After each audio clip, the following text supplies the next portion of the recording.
Muy buenas noches, queridos amigos. Les habla el pastor Víctor Jiménez y es un gusto para mí dar a estas semanas de conferencias tituladas Una esperanza sin fin, basada totalmente en temas proféticos. ¿Por qué una esperanza sin fin? Porque todos aquellos que están en las manos de Dios están en las manos de aquel que reina sobre las naciones, que dirige el curso de la historia, que tiene el control de todo. Y cuando estás en sus manos, Él te guía a través del tiempo, resguardado, hasta llevarte a la meta final y te presenta una esperanza sin fin. Muchos están en este mundo experimentando un fin sin esperanza, que es desesperante, pero Dios quiere que tú tengas una esperanza sin fin. Por eso te invito que no faltes en conectarte y escucharnos durante estas 2 semanas de conferencia. Antes de abrir la palabra de Dios, vamos a tener una palabra de oración. Querido Padre que estás en los cielos, en este momento al abrir tu palabra, te suplicamos la dirección de tu Espíritu, en el nombre de Jesús. Amén. El tema de hoy tiene como título El remanente y tiene el objetivo de mostrar cuál es el pueblo de Dios del tiempo del fin.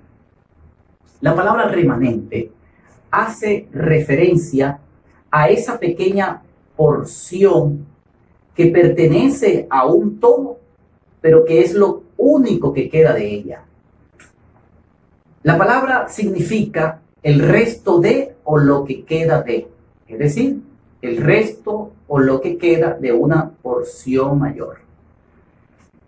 Esa palabra aparece en las Sagradas Escrituras a lo largo y ancho de ella, tanto en el Antiguo como en el Nuevo Testamento. En el Antiguo Testamento, el profeta Amós la utiliza en el capítulo 5, el verso 15, para hacer referencia a la deportación que hacen los asirios de la parte norte de Israel, llevándose a esas 10 tribus y diseminándolas en el resto del mundo de aquel entonces, quedando únicamente como pueblo de Dios en ese territorio las 2 tribus que estaban en el sur del reino. Esas 2 tribus, que es la parte menor que prevalece de una parte mayor que ha sido deportada, entonces el profeta Amós les llama el remanente de José. Así que el remanente es una porción menor que prevalece.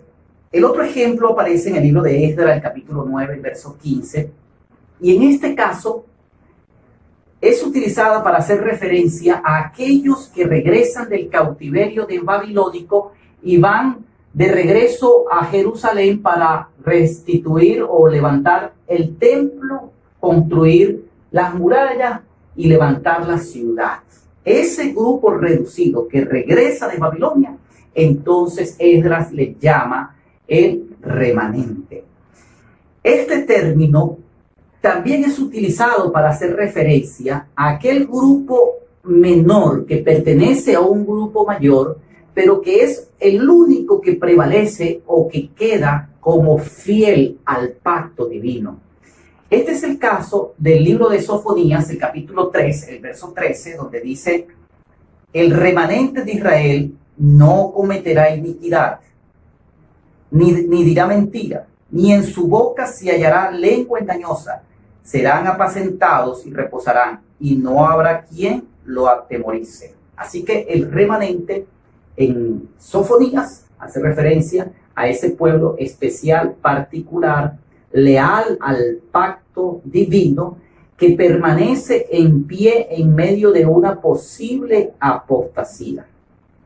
Tal es el caso del libro de Reyes, el capítulo número 19, el verso 18, el primer libro de los Reyes, donde se registra el episodio de aquella apostasía nacional que el rey Acab y su esposa en la cual este rey había sumergido al pueblo. El profeta Elías piensa que es el único leal que queda, pero Dios le sorprende diciendo que hay 7,000 hombres que no han doblado su rodilla ante Baal. Esos 7,000 más el profeta Elías leales al pacto divino en medio de una apostasía nacional, representan entonces el remanente. Un segundo ejemplo de ese remanente fiel aparece en el libro del profeta Daniel, cuando el rey Nabucodonosor ordena a todos sus súbditos que se postren delante de la estatua que él levantó. Estos jóvenes hebreos, 3 de ellos, dice la escritura que ellos permanecen fieles y no se postran delante de esa estatua que el rey levantó, a pesar de que estarían bajo pena de muerte, pues había un decreto que decía que serían echados en el lago de fuego aquellos que no se postraran. Pero ellos permanecen como un reducido grupo de 3 personas dentro de una vasta multitud que se postra. Ellos permanecen fieles. Una vez más, el concepto del remanente fiel aparece registrado representando un grupo reducido que se mantiene leal a los principios de Dios. En el libro de Joel se profetiza que también el remanente existiría en el tiempo del fin. O sea que no es un asunto solamente del tiempo del Antiguo Testamento, sino que también se manifestaría en el tiempo del fin. En el capítulo número 2, el verso número 28 en adelante del libro del profeta Joel, dice la escritura: después de esto derramaré mi espíritu sobre toda carne. Vuestros hijos e hijas profetizarán, vuestros ancianos tendrán sueño y vuestros jóvenes verán visiones. Verso 29. Hasta sobre los siervos y las siervas derramaré mi espíritu en aquellos días y mostraré prodigios en el cielo y en la tierra, sangre y fuego y columna de humo. El sol se volverá en tinieblas y la luna en sangre antes que venga el día grande y espantoso del Señor. Y todo el que invoque el nombre del Señor será salvo, porque en el monte de Sión y en Jerusalén habrá salvación, como el Señor ha prometido, y entre el remanente al cual el Señor llame. Nota tú en esta oportunidad que el libro del profeta Joel dice que el Señor derramará su espíritu sobre los siervos y sobre las siervas, y que estos tendrán sueños y tendrán visiones. Pero luego dice que ese grupo es el remanente al cual el Señor llamará. Pero ese remanente que va a recibir el Espíritu Santo, al cual el Señor llama, y que son catalogados como siervos y siervas, existen en medio de 2 parámetros o en medio de 2 eventos. El primer evento que lo antecede son las señales en la luna y en el sol.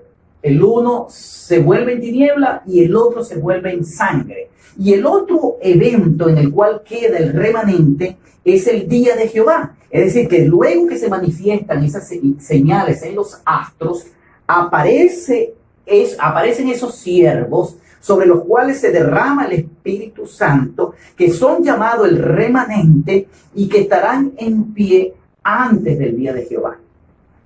¿Sabes tú que precisamente en el libro de Apocalipsis se registran unas señales que se van a manifestar en la luna y en el sol, en el marco del 6º sello, como señales precursoras de la venida, lo que es equivalente al libro de Joel, al día de Jehová?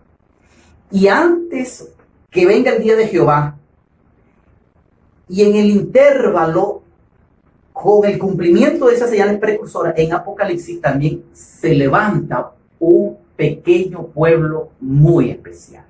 Vamos allí al capítulo 6 del libro de Apocalipsis. Dice aquí la escritura, el verso número 12 en adelante.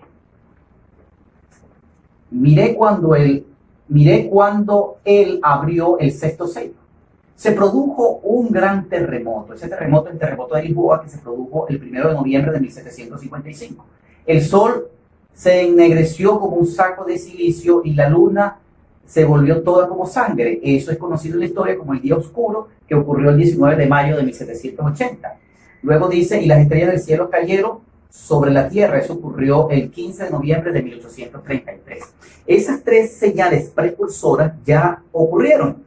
Luego de ella, dice entonces en el capítulo 7, en adelante, aparece un pueblo que se levanta como un pequeño y reducido pueblo leal a Dios, conocido como los 144,000, que van a ser sellados. Y el verso 3, mira cómo los cataloga. Dice: no dañéis la tierra, ni el mar, ni los árboles, hasta que sellemos en sus frentes a los siervos de nuestro Dios. Es decir, que este grupo especial, llamado los 144,000, que aparecen en el escenario de la historia final de este mundo, luego del cumplimiento de las señales precursoras, la última de ellas cumplida en 1833, ese grupo especial llamado los 144,000 se le llama siervo, tal cual se le llama en el libro de Joel, que dice que sobre esos siervos será derramado el Espíritu, y que aparecen precisamente en el escenario luego de estas señales en los astros y antes del día de Jehová. En este caso, en el libro de Apocalipsis, el día de Jehová es la segunda venida, y las señales precursoras se manifiestan en el sexto sello. Luego de ella y antes de, entonces aparece este grupo especial que son sellados y que son calificados como siervos, y que en el libro del profeta Joel dice que sobre ellos es derramado el Espíritu Santo. En el caso de Apocalipsis, este grupo recibe el Espíritu Santo, este remanente del tiempo del fin recibe el Espíritu Santo para predicar el Evangelio en la tierra. ¿Y cuál es el mensaje que predican en esta tierra? Aparece en el libro de Apocalipsis, el capítulo 14, el verso 6 al verso 12, el triple mensaje angelical, que es un mensaje de alcance mundial. El profeta Juan dice que observa que 3 ángeles surcan los cielos y predican a toda nación, tribu, pueblo y lengua un mensaje muy particular, un mensaje muy especial.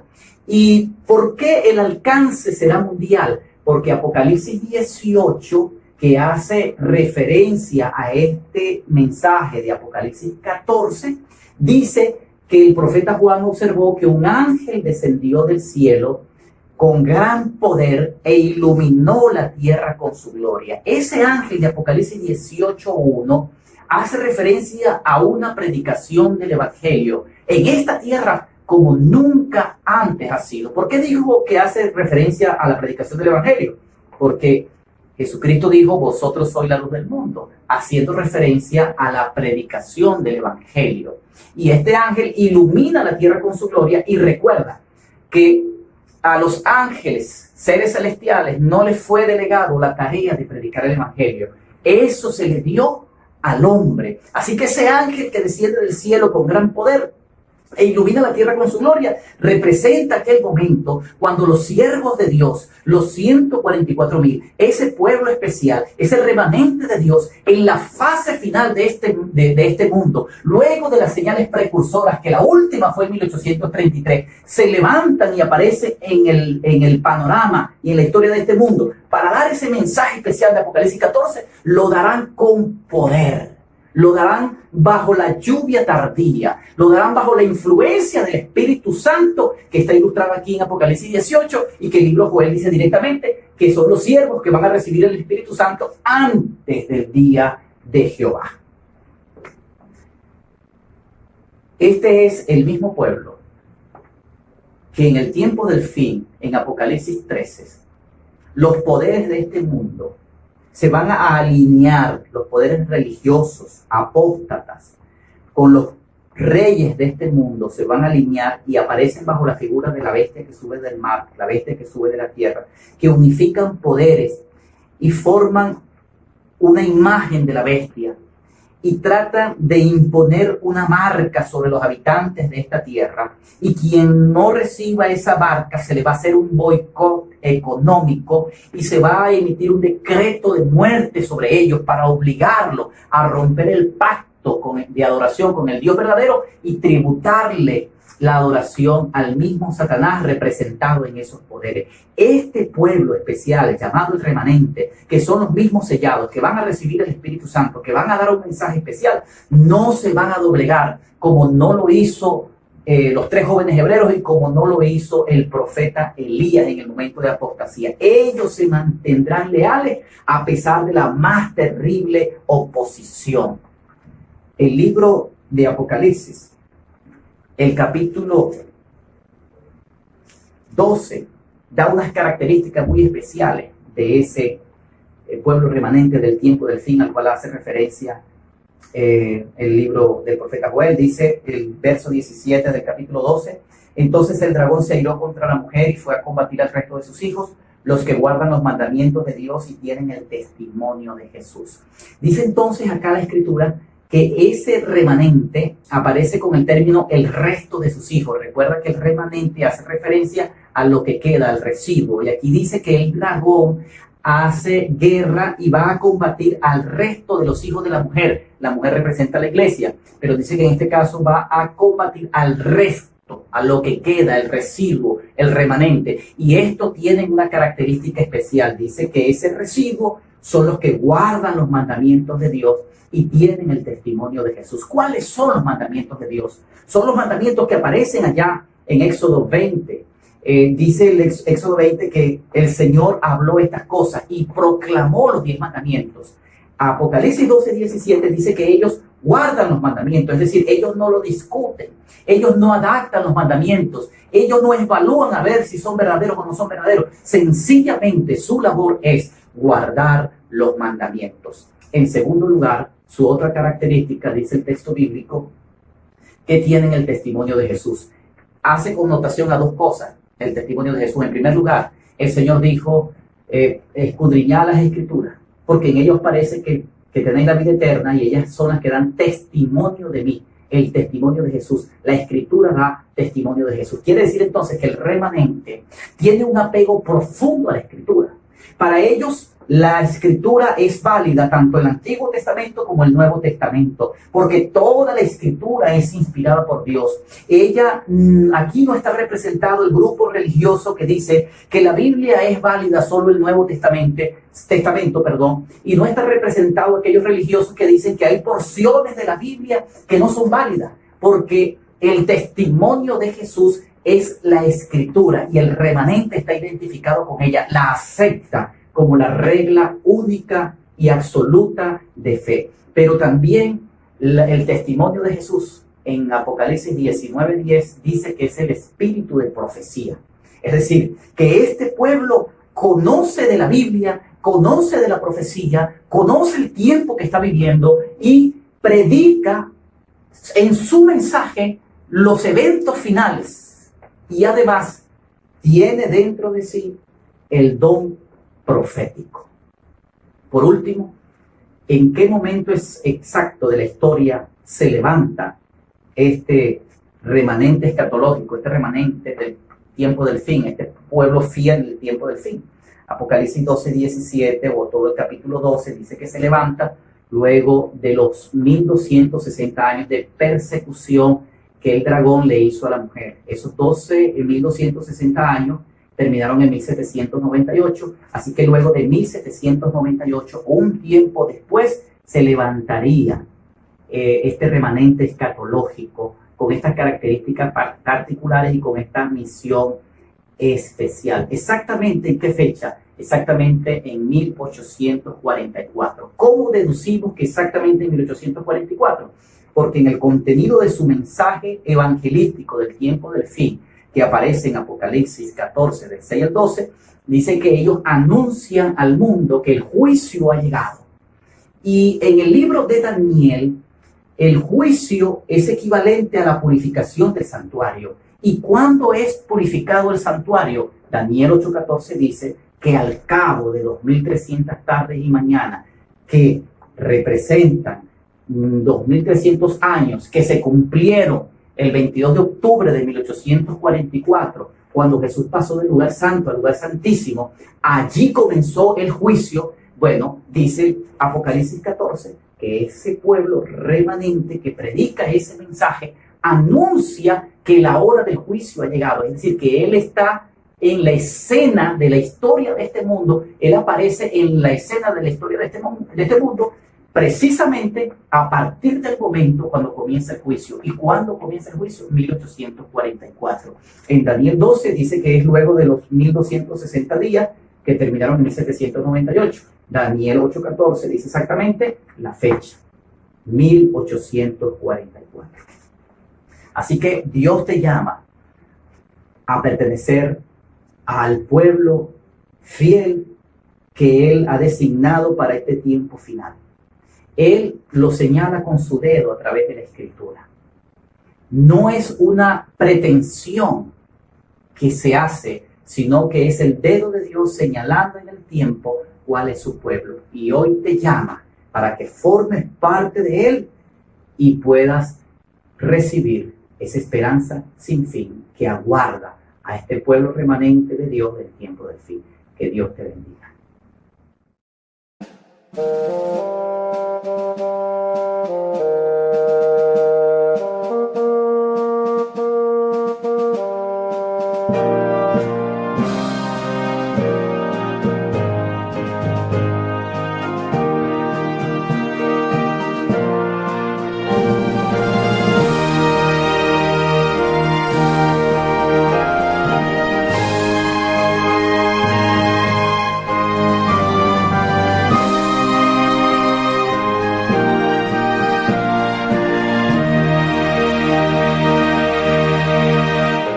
Hace años escuché que Jesús volverá, con gozo acepté esta verdad. La esperanza firme está, pues ahora bien yo sé que mi Cristo muy pronto volverá. Todo proclama con poder y las señales anuncian ya el fin. Atención, la vista levantad, la redención muy cerca ya está. Odio y guerras por doquier, violencia y maldad, no dudes, vendrá el buen Señor, su promesa cumplirá, por sus hijos volverá. Si confiad, pronto nuestro Rey vendrá. Todo proclama con poder y la